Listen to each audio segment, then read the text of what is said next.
Education with Shantanu চ্যানেলে তোমাদের সকলকে স্বাগত জানাই। আজকে আমার আলোচ্য বিষয় তৃতীয় পর্যায়ক্রমিক মূল্যায়ন 2025-এর চতুর্থ শ্রেণীর নমুনা প্রশ্নপত্র এবং সাথে তার উত্তর, অর্থাৎ 2025 সালে ইংরেজি বিষয়ের তৃতীয় পর্যায়ক্রমিক মূল্যায়নের প্রশ্নপত্র ও সাথে তার উত্তর নিয়ে আমরা আজকে আলোচনা করব। তোমাদের পরীক্ষা হবে 50 নম্বরের, সময় থাকবে 1 ঘন্টা 40 মিনিট। প্রশ্নপত্র একের দাগে বলেছে টিক দ্য কারেক্ট অ্যান্সার, অর্থাৎ সঠিক উত্তরের মাথায় আমাদের টিক চিহ্ন দিতে হবে। এটাকে বলেছে Ruma and her mother sitting on the floor mat. আমি তোমাদের একবারে উত্তরটাই বলে দিচ্ছি, না হলে কিছু বলতে গেলে ভিডিওটা বেশি লং হয়ে যাবে। তো আমি তোমাদের শুধুমাত্র উত্তরটাই বলে দিয়েছি, তোমরা অপশনগুলো দেখতে পাচ্ছ প্রশ্নে। Bikash has been gone for 6 months. The night was calm and cold. Mohsin was born in 1732. I came up in 1863. এটা হবে হচ্ছে শান্তিনিকেতনে এসেছিল।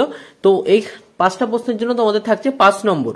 প্রশ্নমাত্র 2 এর দাগে বলেছে right T for true and F for false statement, আর এখানেও তোমাদের 5টার জন্য থাকছে 5 নম্বর। বলছে mother took the parcel from the son, এটা রং, অর্থাৎ কাটা এর জন্য ভুল হয়েছে তাই false. Mohsin field sad the woman, এটা রাইট, অর্থাৎ ঠিক হয়েছে এটা। A mild sound wake up him, একদম সঠিক, তাই জন্য রাইট, অর্থাৎ একটা শব্দ সেই মহসিনকে কিন্তু রাতের বেলায় ঘুম থেকে জাগিয়ে তুলেছিল। এ স্টর্ম ওয়াজ ব্লোয়িং, এটা ভুল। মহসিন কট হিম স্টিলিং, একদম ঠিক। প্রশ্নপত্র 3 দাগে বলছে ফিল ইন দ্য টেবিল, যেখানে তোমাদের 4টে প্রশ্ন আছে। 4টে প্রশ্নের জন্য তোমাদের এখানে হু বা হোয়াট, কে অর্থাৎ কে বলেছে কথাটা, সেজন্য তোমাদের 4টে প্রশ্নের উত্তর দিতে হবে। যে কে বলেছে তার জন্য তোমাদের থাকছে 8 নম্বর। বলছে সে বাই হু বা হোয়াট, আর স্টেটমেন্ট দিয়ে দিয়েছে আমাদের এখানে। কিন্তু লার্ন ইন ইংলিশ, সেটা হবে Bengali language. Return with food হবে Mohsin. Sit down on the floor Bikash mother and sister, Bikash যখন ঘরে এসেছিল, অর্থাৎ সে যখন ইংরেজি ল্যাঙ্গুয়েজ শিখে 6 মাস পর বাড়ি এসেছিল, তখন কিন্তু তার মা এবং তার বোন সেই ফ্লোর ম্যাটের উপরে কিন্তু বসেছিল। আই কেম আপ ইন 1863, এটা এসেছিল কে, শান্তিনিকেতন। প্রশ্নপত্র 4 থেকে বলা আছে fill in the blanks with words from the help box. Help বক্সের দিয়ে শব্দ নিয়ে আমাদের এখানে লিখতে হবে। তো যেখানে তোমাদের 6টা প্রশ্নের জন্য থাকছে 6 নম্বর। I clearly remember my first day in school.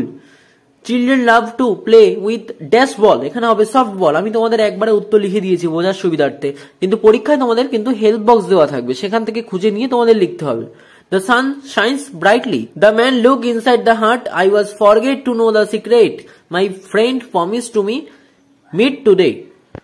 প্রশ্নপত্র 5 বলেছে রাইট রিদিম ফর শান্তিনিকেতন। শান্তিনিকেতনে তোমার যে রিদিম আছে সেই রিদিম লিখতে হবে, যার জন্য আমাদের 6টা লাইনের জন্য থাকছে 6 নম্বর। This is the place where we play, this is the place where we learn, in open air, under the sky, under the sun, many a house, numberless trees, a ringing bell, shadow green, here we sun, here we run, here we play, here we learn.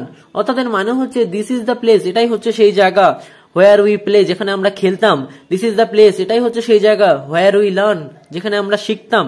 In open air, খোলা বাতাসে। Under the sky, আকাশের তলায়। Under the সান, সূর্যের তলায়। অর্থাৎ সূর্যের তলায় বলতে মাথার উপরে যেহেতু আমাদের আকাশ এবং সূর্য থাকে, সেখানে সেই হিসাবে আমাদের সূর্যের তলায় বলা হয়েছে। Many a house, numberless trees, বলছে অগুন্তি ঘর এবং অগুন্তি হাউস ছিল এবং ট্রি ছিল, গাছ ছিল। এ রিঙ্গিং বেল, শ্যাডো গ্রিন, এ রিঙ্গিং বেল, একটা ঘন্টা বাজলো, শ্যাডো তার সবুজ ছিল। হেয়ার উই রান, সেখানে আমরা দৌড়াতাম। হেয়ার উই প্লে, আমরা সেখানে খেলতাম। হেয়ার উই লার্ন, আমরা সেখানে শিখতাম। এর জন্য তোমাদের থাকছে 6 নম্বর। প্রশ্নপত্র 6 থেকে বলেছে অ্যান্সার দ্য ফলোইং কোশ্চেন, যেখানে তোমাদের 5টা প্রশ্ন লিখতে হবে, যার জন্য তোমাদের থাকছে 2 নম্বর করে। টোটাল নাম্বার হবে 10।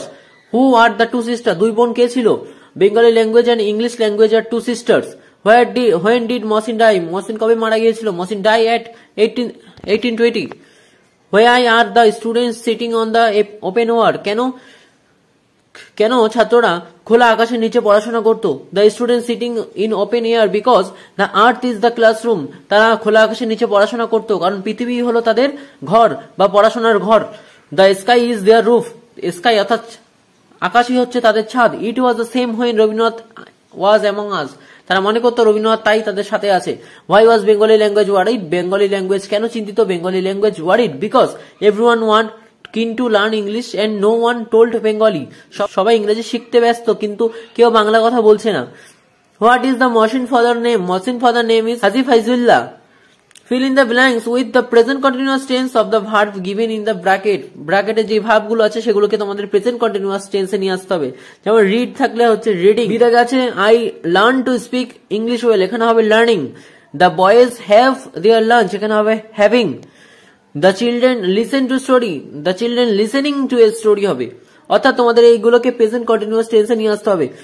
Arrange the letter properly from meaningful words, you will find the words in the text. তোমার টেক্সটের থেকে খুঁজে পাবে যে এই ওয়ার্ডগুলো, সেই শব্দগুলোকে সঠিকভাবে সাজিয়ে আমাদের লিখতে হবে। যেমন প্রথমেরটা হচ্ছে আমাদের ল্যাঙ্গুয়েজ, তারপরটা হচ্ছে হ্যাপি, তারপরটা হচ্ছে মিস, তারপরটা হচ্ছে গেস্টার, তারপরটা ডে এবং তারপরটা ওপেন। তো এই ছিল তোমাদের ইংরেজি বিষয়ের তৃতীয় পরীক্ষার নমুনা প্রশ্নপত্র সাথে তার উত্তর। প্রশ্নপত্রটি তোমাদের কেমন লাগলো তা অবশ্যই জানাবে। চ্যানেলে নতুন হয়ে থাকলে চ্যানেলটিকে অবশ্যই সাবস্ক্রাইব করে দেবে এবং বন্ধুদের মাঝে বেশি বেশি করে শেয়ার করে দেবে।